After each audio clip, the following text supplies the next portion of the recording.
trying to just educate you guys a little bit on some basics, some foundational stuff. And today we're going to start out with cameras because effectively in terms of CCTV, you can't do much without the camera side.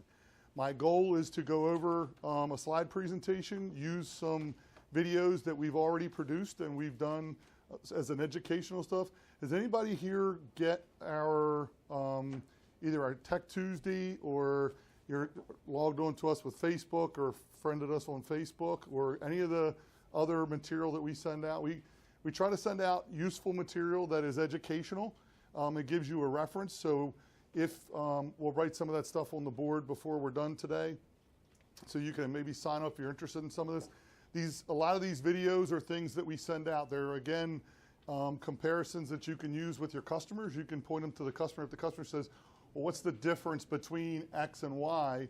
We try to do a good job covering what the difference is between X and Y. As the technology changes and moves from where it used to be to where it's going, that's kind of our goal, is to get people to follow through on some of that stuff and understand it a little bit better. One of our offerings is something called Tech Tuesday. If you are one of those people that's like got to have their hands in all the techie stuff, we produce that. So again, today we're going to talk about cameras. So my goal is to give you a really good overview of cameras, and don't get hung up on the fact that I'm the Bosch guy and you're looking at Bosch data sheets.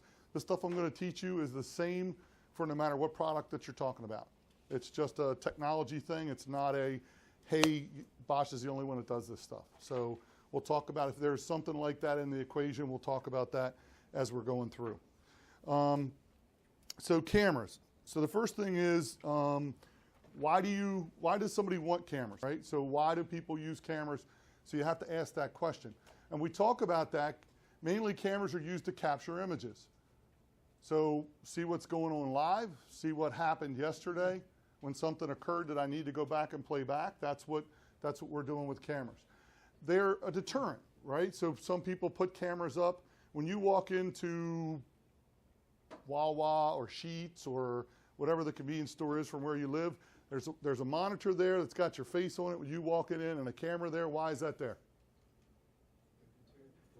It's a deterrent, right? It gets in your head that I'm being watched, so I better not take anything. So, right? So it's a deterrent. You know, cameras on the outside of buildings, what are they? Not only are they capturing images, but they could be used as a deterrent. Threat detection. That's a lot of times a playback kind of a thing. I'm detecting a threat. Somebody's giving a guy at a remote desk a hard time at an entrance. I can detect that and send and react to that accordingly. Okay? Somebody's forcing a door. The camera comes up because they didn't swipe their card. They forced the door. I'm detecting that as a threat. Threat evaluation. What is that? Somebody calls and says, hey, there's a box out on the sidewalk that somebody left there. Is it a box? Is it a suitcase? Is it a big box? Is it a little tiny box? Okay? Or there's somebody walking back and forth out there and they've got a black jacket on, or they've got a gun. Evaluating what's going on right now. Okay? And then evidence. That's what? That's after being recorded. Typically, we go back and they say, what happened yesterday at the security checkpoint? So there's a fight in one of the corridors, between an officer and a detainee or whatever prisoner.